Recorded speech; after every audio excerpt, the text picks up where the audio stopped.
یا اللہ تو رحمان ہے، یا اللہ تو رحیم ہے، یا اللہ تو کریم ہے، یا اللہ میں بے بس ہوں، بے سہارا ہوں، میرے مسئلے کا حل تیرے سوا کسی کے پاس نہیں۔ یا اللہ اے مشکل کشا میری حاجت پوری کر دے، اور میری حاجت بس اتنی ہے کہ مجھے۔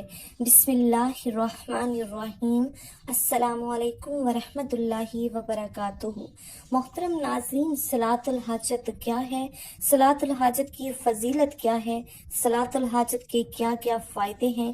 صلاۃ الحاجت پڑھنے کا طریقہ کیا ہے؟ صلاۃ الحاجت کس وقت پڑھنی چاہیے؟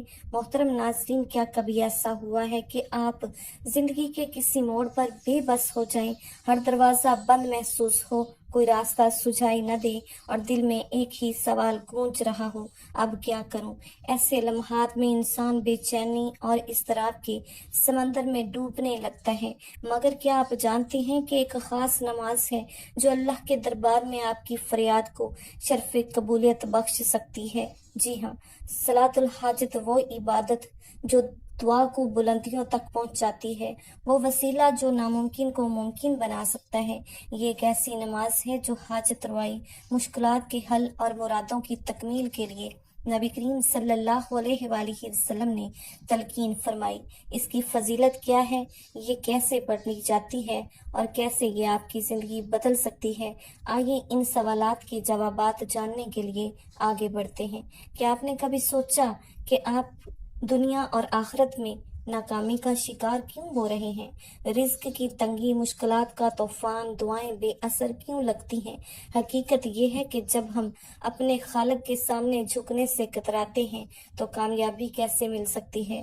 نماز صرف ایک عبادت نہیں بلکہ مومن اور کافر کے درمیان حد فاصل ہے۔ سرکار غوث پاک رحمت اللہ علیہ تو یہاں فرماتے ہیں کہ جو شخص 3 جمعے جان بوجھ کر چھوڑ دے، اسے مسلمان کے قبرستان میں دفن نہ کرو اور اس کے گھر کو آگ لگا دو۔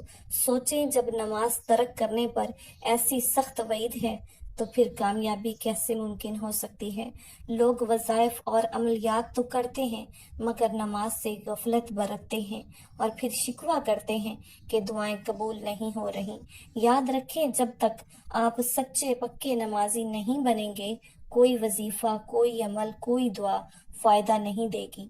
تو کیوں نہ آج ہی سچی توبہ کریں اور نماز کی پابندی کو اپنی زندگی کا لازمی حصہ بنا لیں۔ یہی پہلا قدم ہے حقیقی کامیابی کی طرف۔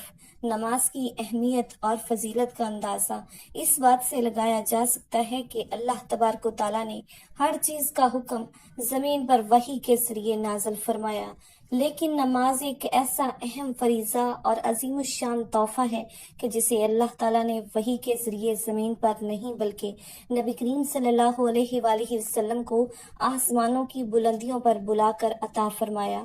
کیا آپ جانتے ہیں کہ کوئی بھی عمل جو نماز کے ذریعے کیا جائے کبھی ناکام نہیں ہوتا؟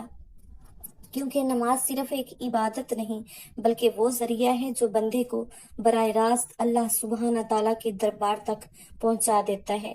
جب کوئی شخص نماز میں سجدے میں جا کر اپنے رب سے فریاد کرتا ہے تو یہ ممکن ہی نہیں کہ اس کی دعا رد کر دی جائے۔ جو حاجت نماز کے ذریعے مانگی جائے وہ یا تو فوراً قبول ہو جاتی ہے یا پھر اس کے بدلے میں کوئی بڑی مصیبت ٹل جاتی ہے یا آخرت میں بہترین انعام کی صورت میں محفوظ کر دی جاتی ہے۔ اللہ سبحانہ تعالیٰ فرماتے ہیں، سجدہ کرو اور قریب ہو جاؤ۔ جب بندہ نماز کے ذریعے کوئی وظیفہ یا کوئی عمل کرتا ہے تو اللہ اس سے راضی ہو جاتا ہے، اور جب اللہ راضی ہو جائے تو دنیا کی کوئی طاقت اس کی کامیابی کو روک نہیں سکتی۔ بس شرط یہی ہے کہ سچے دل سے نماز ادا کی جائے، اخلاص کے ساتھ مانگا جائے، پھر دیکھیں کہ رحمتوں کے دروازے کیسے کھلتے ہیں۔ کبھی ایسا ہوا ہے کہ آپ کسی کام کو پورا کرنے کی کوشش کرتے ہیں مگر آخری لمحے میں وہ بگڑ جاتا ہے؟ کبھی کوئی ایسی حاجت دل میں ہوتی ہے جو پوری ہونے کا نام ہی نہیں لیتی، یا پھر آپ کسی مقصد کو حاصل کرنے کے لیے ہر ممکن کوشش کرتے ہیں مگر نامعلوم رکاوٹیں راستہ روک لیتی ہیں؟ یہ سب پریشانیاں ہمیں بے چین کر دیتی ہیں اور دل میں مایوسی پیدا ہونے لگتی ہے، لیکن خوشخبری یہ ہے کہ اسلام نے ان تمام مسائل کا ایک یقینی حل دیا ہے۔ صلاۃ الحاجت یہ وہ خاص عبادت ہے جو اللہ کے دربار میں آپ کی درخواست کو جلد از جلد شرف قبولیت بخشتی ہے۔ جب دنیا کے سارے دروازے بند نظر آئیں، جب ہر کوشش ناکام ہوتی دکھائی دے، تب صرف ایک ہی دروازہ کھلا رہتا ہے، اللہ کا دروازہ، اور اس دروازے پر سب سے مؤثر دستک صلاۃ الحاجت کے ذریعے دی جاتی ہے۔ صلاۃ الحاجت ایک خاص نماز ہے جسے رسول اکرم صلی اللہ علیہ وآلہ وسلم نے بطور خاص حاجت روائی کے لیے تعلیم فرمایا۔ حدیث مبارکہ میں آتا ہے کہ جب بھی کسی کو کوئی حاجت ہو تو وہ وضو کر کے خالص دل سے 2 یا 4 رکعت صلاۃ الحاجت ادا کرے اور پھر اللہ کے حضور عاجزی کے ساتھ دعا کرے، وہ دعا رد نہیں کی جائے گی۔ یہ نماز اللہ تعالیٰ سے اپنے مقصد کو حاصل کرنے کا ایک بہترین وسیلہ ہے۔ بہت سے لوگ ایسے ہیں جو بار بار کوشش کے باوجود کاروبار میں ترقی نہیں کر پاتے، اچھی نوکری نہیں ملتی، شادی میں رکاوٹیں آتی ہیں، قرض نہیں اترتا، گھر میں سکون نہیں ہوتا، لیکن جب وہ صلاۃ الحاجت کا مستقل عمل شروع کرتے ہیں تو اللہ سبحانہ تعالیٰ ان کی مشکل کو آسانی میں بدل دیتے ہیں۔ اگر آپ بھی کسی ایسی ہی آزمائش سے گزر رہے ہیں تو آج ہی صلاۃ الحاجت پڑھنا شروع کر دیں اور دیکھیں کہ کس طرح رکاوٹیں خود بخود دور ہوتی چلی جاتی ہیں۔ آپ کو بس ایک کام کرنا ہے، پوری یقین، اخلاص اور توجہ کے ساتھ صلاۃ الحاجت کو اپنی زندگی کا حصہ بنائیں، پھر دیکھیں کہ کیسے ناممکن ممکن بنتا ہے، کیسے رکی ہوئی دعائیں پوری ہوتی ہیں اور کیسے مشکلات آسانیوں میں بدل جاتی ہیں۔ یہ نماز صرف حاجتوں کی تکمیل کا ذریعہ ہی نہیں بلکہ اللہ تعالیٰ کے قرب کا بھی بہترین ذریعہ ہے۔ جب بندہ سچے دل سے اس نماز کو ادا کرتا ہے تو اللہ سبحانہ تعالیٰ اس کی سن لیتا ہے اور وہ کام جو کبھی مکمل نہیں ہو رہا تھا اچانک آسانی سے ہو جاتا ہے۔ ہزاروں لوگوں نے صلاۃ الحاجت کو آزمایا، بے شمار لوگوں نے اس کے کرشمات اپنی آنکھوں سے دیکھے، اور وہ سب ایک ہی بات کہتے ہیں کہ یہ واقعی ایک معجزہ ہے۔ تو دیر کس بات کی ہے، آج ہی صلاۃ الحاجت کا عمل شروع کریں اور پھر اپنی آنکھوں سے اس کا اثر دیکھیں۔ محترم ناظرین، اگر آپ چاہتے ہیں کہ آپ کی دعا جلدی قبول ہو اور آپ کی حاجت پوری ہو تو صلاۃ الحاجت کے لیے بہترین وقت وہ ہے جب اللہ کے دربار میں دعا کی قبولیت کے دروازے سب سے زیادہ کھلے ہوتے ہیں۔ سب سے مؤثر وقت تہجد کا وقت ہے، یعنی رات کے آخری پہر، جب دنیا سو رہی ہوتی ہے اور رب کائنات اپنے بندوں کی طرف خاص رحمت کی نظر فرما رہا ہوتا ہے۔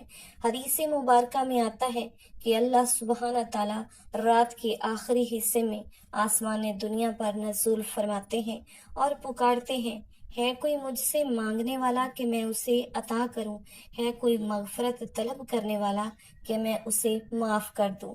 اس وقت اگر کوئی شخص وضو کر کے صلاۃ الحاجت ادا کرتا ہے اور دل کی گہرائیوں سے دعا کرتا ہے تو اس کی دعا رد نہیں کی جاتی۔ البتہ اگر تہجد کا وقت میسر نہ ہو تو صلاۃ الحاجت کو کسی بھی وقت پڑھا جا سکتا ہے، دن میں، رات میں، یا جب بھی کوئی حاجت درپیش ہو، مگر بہتر یہی ہے کہ اسے نمازوں کے بعد خاموشی کے اوقات میں ادا کیا جائے تاکہ یکسوئی اور خلوص کے ساتھ اللہ کے حضور دعا کی جا سکے۔ البتہ نماز فجر کے بعد، عین زوال کے وقت اور مغرب سے پہلے نوافل ادا کرنا منع ہے، اسی لیے ان اوقات میں صلاۃ الحاجت نہ پڑھی جائے۔ محترم ناظرین، ہم بات کر لیتے ہیں کہ صلاۃ الحاجت پڑھنے کا طریقہ کیا ہے۔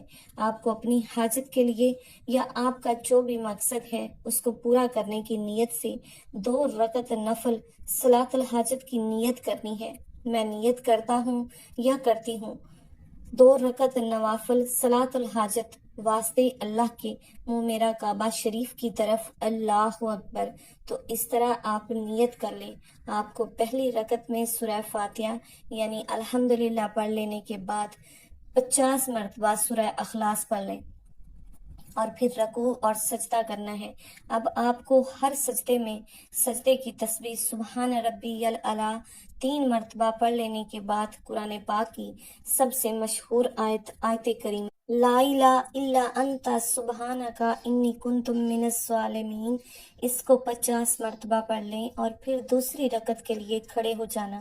اب دوسری رکعت میں بھی آپ کو پہلی رکعت کی طرح سورہ فاتحہ کے بعد 50 مرتبہ سورہ اخلاص پڑھنی ہے، اور پھر دوسری رکعت کے دونوں سجدوں میں سبحان ربی الاعلیٰ 3 مرتبہ پڑھ لینے کے بعد آیت کریمہ لا الہ الا انت سبحانک انی کنت من الظالمین، اس کو 50 مرتبہ پڑھ لیں۔ یعنی اب اس نماز میں کل ملا کر 100 مرتبہ سورہ اخلاص پڑھیں گے اور 160 مرتبہ آیت کریمہ لا الہ الا انت سبحانک انی کنت من الظالمین کو پڑھ لیں۔ جب آپ صلاۃ الحاجت کی 2 رکعت ادا کر چکے تو یہی وہ لمحہ ہوتا ہے جب اللہ کے دربار میں اپنی حاجت پیش کرنی ہے، اور یہ عام دعا نہیں ہونی چاہیے، یہ وہ دعا ہونی چاہیے جو دل کی گہرائیوں سے نکلے، جس میں آنکھوں کے آنسو گواہی دیں کہ آپ کی فریاد حقیقی ہے، جس میں دل کی سچائی اور اللہ پر کامل بھروسہ جھلکے، دونوں ہاتھوں کو بلند کریں، اپنے گناہوں کا اعتراف کریں، اللہ کے سامنے بالکل اس طرح جھک جائیں جیسے کوئی بے سہارا غلام اپنے آقا کے سامنے گڑ گڑاتا ہے، اپنے رب کو اس کے اسماء حسنہ کا واسطہ دے کر پکاریں، اس کی رحمت، اس کی مغفرت، اس کی قدرت کا وسیلہ دے کر دعا کریں، کہیں یا اللہ تو رحمان ہے، تو رحیم ہے، تو کریم ہے، میں بے بس ہوں، بے سہارا ہوں، میرے لیے میرے مسئلے کا حل تیرے سوا کوئی نہیں، اے مشکل کشا میری حاجت پوری کر دے، میری دعاؤں کو شرف قبولیت عطا کر۔ یہ وہ لمحہ ہوتا ہے جب اللہ سبحانہ تعالیٰ اپنے بندے کی گریہ زاری کو دیکھ کر اس کی تقدیر بدل دیتا ہے، جب ناممکن راستے کھلنے لگتے ہیں، جب دروازے خود بخود کھٹکھٹانے لگتے ہیں، اور بندہ خود حیران رہ جاتا ہے کہ کیسے اس کی مشکلات پل بھر میں آسان ہو گئیں۔ جب آپ سچے دل سے دعا کریں گے، رو رو کر اللہ کے حضور التجا کریں گے، تو یقین رکھیں کہ اس کا اثر فوراً ظاہر ہونے لگے گا۔ شاید اسی لمحے آپ کو دل کی گہرائیوں میں ایک سکون محسوس ہوگا، شاید کسی ایسے ذریعے سے مدد آ جائے جہاں سے آپ توقع بھی نہیں کر سکتے، شاید آپ کی مشکلات دھیرے دھیرے ختم ہونے لگیں، اور وہ کام جو بار بار رکاوٹوں کا شکار ہو رہا تھا اچانک آسانی سے ہو جائے۔ یہ وہ معجزہ ہے جو ہر اس شخص نے اپنی آنکھوں سے دیکھا جس نے مکمل یقین اور عاجزی کے ساتھ صلاۃ الحاجت ادا کی۔ حدیث میں ہے کہ اللہ تعالیٰ اپنے بندے کے قریب ترین ہوتا ہے جب وہ سجدے میں ہوتا ہے، اور جب بندہ اس کی بارگاہ میں جھک کر مانگتا ہے تو اللہ اس کے ہاتھوں کو خالی نہیں لوٹاتا۔ آپ بس ایک بار آزما کر دیکھیں، اپنی مشکلات کو اللہ کے حوالے کر کے دیکھیں، اپنی دعاؤں کو نماز کے وسیلے سے اللہ تک پہنچائیں، پھر دیکھیں کہ آپ کی فریادیں کیسے بر آنا شروع ہو جاتی ہیں، آپ کے دل کی مرادیں کیسے پوری ہوتی ہیں، اور اللہ کی مدد آپ کی ہر رکے ہوئے کام کو کیسے آسان بنا دیتی ہے۔